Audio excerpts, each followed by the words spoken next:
Hey guys, so I am not going to be doing my traditional live yoga tonight, so I wanted to do a little live bit just talking about sun salutations, since that is something that I teach in a lot of my vinyasa power classes.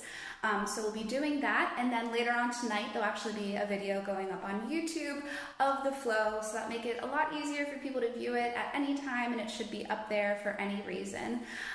So yeah, we're gonna get into that. I'm gonna set this guy up here. I don't want to end the video. Okay. All right, great. So to start your sun salutations, you're gonna come into your mountain pose. In mountain pose, there's a whole lot that goes into it, even though you're just standing there. That's what you want it to look like. But whenever you're in your mountain pose, feet can be about hips-width distance apart. They can be completely together. But you want to make sure that your toes are in line with each other. So one foot isn't in front of the other, behind the other. You're not really everted out or inverted in. So paying attention to that. See if you can get all 10 toes to face forward and either hips-width distance apart or completely together to touch. But wherever they are, going back down to the feet, we haven't even left the feet yet, you want to rotate slightly onto the pinky toe side. So you're lifting up in your arches. But even while you're doing that, check down with the toes again and make sure that they're not all flared up. You still want to be connecting down, creating all that surface area so you really feel grounded down to the mat. So now we'll pass the feet. Next place is going to be up to the knees. So you're not completely locking out the knees and you're not having a giant bend in them either. You're still having them straight but with a soft bend. And what a soft bend means, it's almost as if someone were to come behind you and try to kick out your knee, you could almost muscle through it. So you're not completely locking it out, you're not doing a squat, but it's some soft place in between where you still feel like at any moment you could take a step or go off or leave.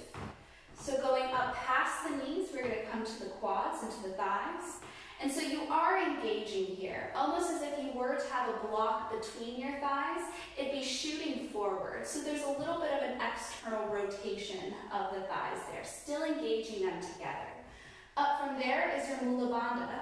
So that is similar to your pelvic floor muscles, so it's almost like a Kegel, but you're not quite squeezing that part together. It's almost like just right beneath the belly button, kind of right where, I like to call it the little foop, right beneath where that little foop tends to live. We want to be lifting up and pulling in there. Pulling, lifting, all sound like really intense things, but we're more engaging, trying to lift up. So then from there, we come to the Uddiyana Bandha. So that's the bandha right around the umbilicus or around your belly button. And you're almost trying to imagine that you have a corset, stitching the rib cage, pulling in your umbilicus together. Moving up from there, the heart is soft, it's nice, but it does have a little bit of pride in it. So it's lifting up slightly. And whenever people think to stand up straight, they tend to just pull their shoulders back together behind them, which is great, but it's so painful, it's so uncomfortable. No one stands like that. Instead, you want to think of a softness. So I like to imagine, which might be hard to get sometimes, is that there's almost space underneath your rib cage, before your rib cage and your heart. Almost like a breeze could just nicely come through it without actually hitting any of your organs. So having that little bit of pride naturally draws the chest forward without engaging the back so much so that it's uncomfortable to stand up straight. So we've built all this foundation. Finally, we have something nice and sweet to focus on. The shoulders are drawing away from the ears. Palms can face towards the front of the room or towards either side of you. And then the last bandha is the Jalahara Bandha. So if you can think of that, it's right up, kind of that space between your ears. So you're imagining that you're balancing your skull on the very top of your vertebrae. So you're not lifting the chin up, you're not pulling it back. And sometimes this stuff, you might be like, I have no idea what actually a perfect balance is. But you're thinking about it, which is really the first step. So you're imagining that you're a bobblehead without really bobbling, and you're still trying to grow up, fighting through all that gravity. So growing the crown of your head away from everything, shoulders draw back down, all of this is engaged. But while all this is going on, the heart is soft, and you're able to breathe. And even though we're engaging so much, we are just standing here. So your heart should really feel fine. You're not in any uncomfortable position where you feel uncomfortable. There shouldn't be any nervous signals sending around like, oh no, you're going to fall at any moment.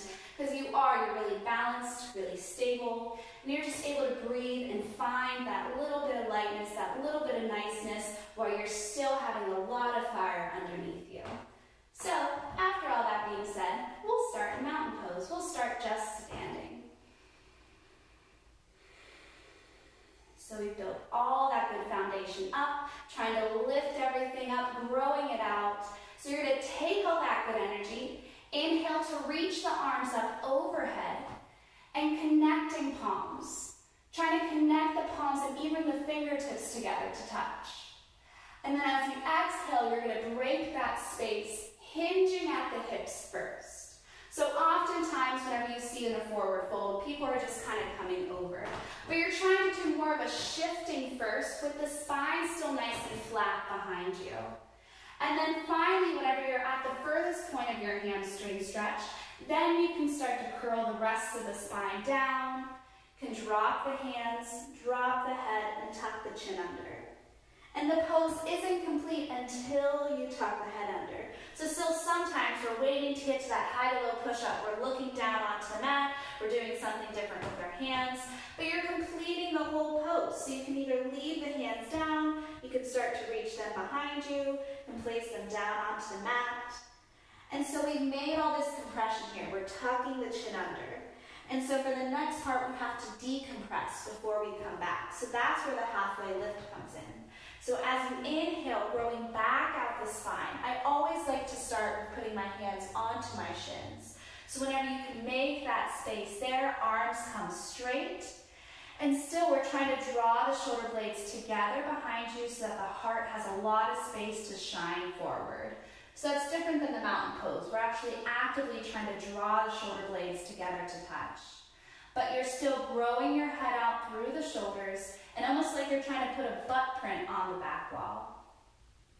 So this will be on your inhale. And then your exhale will be finding when you do plant the palms and you step back to the high plank.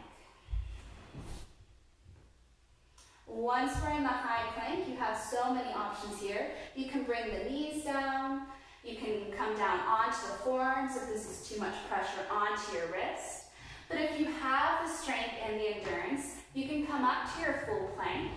And you're going to be pressing away into the hands, making sure that your fingertips are super wide apart from each other. And it's almost like you want the hands to be rotating outwards. So we're not inverting the hands, we're not creating a lot of closing of space. But instead, when we're slightly outwards, we have more space because we are going to be stepping through, moving back. So it's a good habit to build, even just in this stationary plank position. So still lifting up in the lower abs, obviously, trying to tuck the tailbone under just a little bit so the butt isn't flaring towards the back wall. And then finally, you're going to be trying to shift your heels back down too. It creates a little bit more, building a little bit more heat.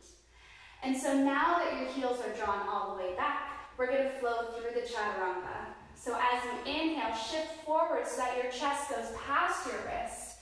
Exhale as the elbows come down close on either side to you. And ideally, you don't come all the way down. You can, of course, but maybe you can stay at like a half plank position, still keeping your body in a straight line, right angles with the elbows. And then from there, you can flip forward to your upward facing dog.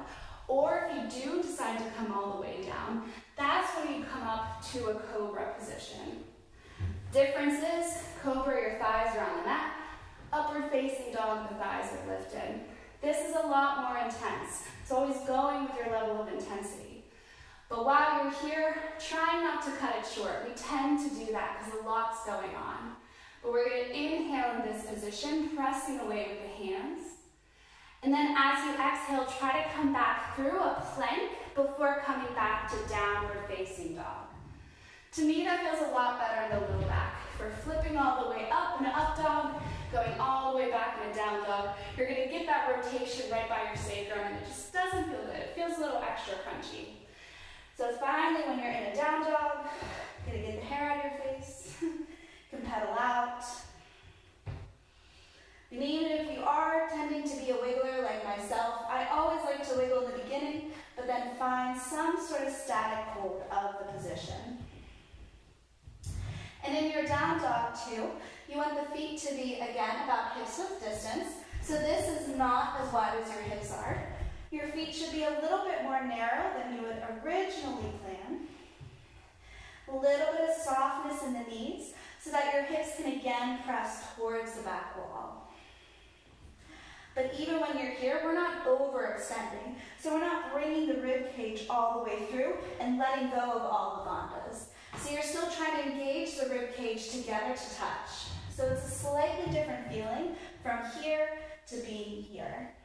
A lot more stability in the joints, a lot more strength. And then we're going to inhale, lift the heels up. Exhale to bend the knees, looking forward. And then walk, step, or hop to meet your feet to your hands. Next inhale brings you to a halfway lift. And exhale, fold. Inhale, look up, reach. And exhale, hands in heart center. So I'm going to do that one more time, one breath per movement. Actually, I'm going to do that 2 more times. First time, we're going to do it with all the modifications. Second time, we're going to do it without modifications. And you can always kind of pick and choose what you want, what you need in order to build the practice. Sun salutations are so great because they're the same every time. And you can really start to notice a difference whenever you have that general routine. So if you have no idea about anything with yoga, you can do some sun salutations, get a great workout, get a good breath practice in, as well as do all the heart opening and all the back bending that's really necessary in order to move your body from being in a stationary desk all day. So we'll start back in mountain pose. Doing modification version first. Inhale, look up, reach. Exhale, fold. Inhale to halfway lift. Exhale to plant the palms, stepping back. Gonna drop the knees down. Exhale, elbows come close to the sides. Inhale up to cobra, flipping onto the tops of your feet, taking that time. Exhale back to downward facing dog. Coming back to your half plank, shifting the hips back. 3 breaths are traditionally here.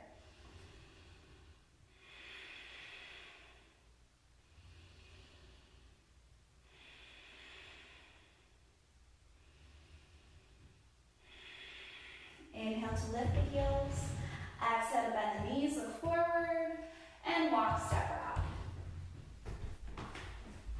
Inhale to halfway lift.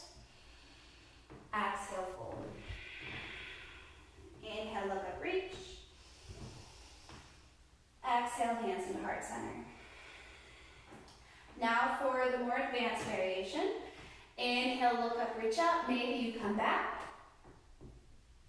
Exhale, fold. Inhale, halfway lift. Exhale, plant the palms. Step back, high to low. Inhale, up dog. And exhale, down dog. We'll do 1 deep breath in here. And sigh. Inhale, lift the heels. Exhale, bend the knees, look forward. Walk, step, or hop. Inhale to halfway lift. Exhale, fold. Inhale, look up, reach. Again, maybe going back if it's safe for you. And exhale, hands in the heart center. Awesome. So, if you did have any questions about sun salutations, again, I think it's a very important part of the practice for you to develop in order to get into more of a vinyasa flow. Even if you're doing Ashtanga, that's literally the beginning of an Ashtanga practice. And if you did have any questions or concerns, if you want any more modifications, please let me know. Like I did say, the video is going to be out still at 7 o'clock tonight with my normal time. Yeah, tune in for that. And I will see you guys on the flip side.